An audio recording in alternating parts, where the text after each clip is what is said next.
Chapter 6. Andrea is annoying. A bunch of stagehands tried to calm down Uncle Fred.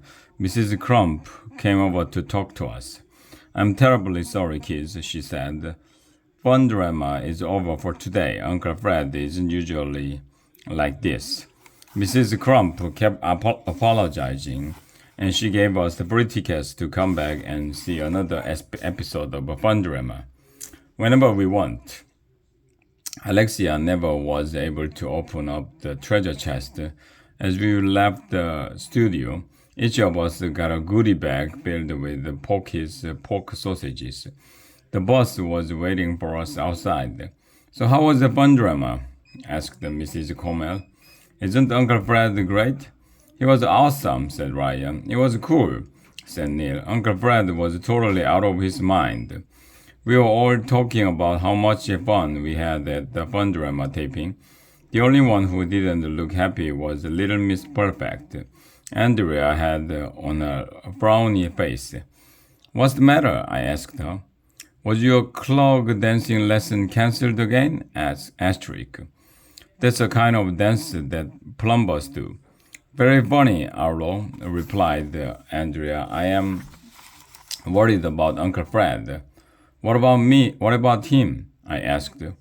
Well, my mother is a psychologist, said Little Miss Know-it-all, and she told me that grown-ups who act like Uncle Fred have emotional problems. What? I said. He was just upset because they didn't get him the watermelons he asked for. What's the big deal? Didn't you see the way he was behaving?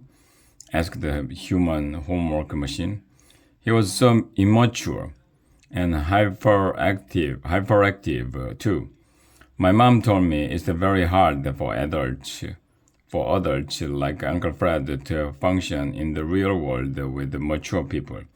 I think he needs to get professional help. Your face needs to get professional help, I told Andrea. Oh, snap, said Ryan. Andrea is no fun at all. Anytime grown-ups act silly, she always says they need to get help. Uncle Fred is cool. He was just having a tough day. The bus pulled up to school, and we walked 1,100,000 miles to Miss Banks' class. And you'll never believe who walked through the door at that moment.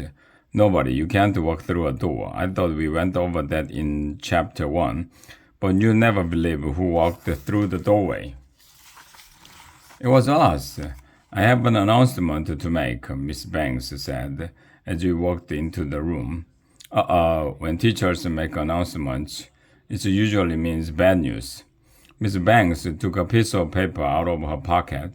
The Board of Education, she read off the paper, has decided that due to poor test scores at elementary school, Halloween will be cancelled this year. What?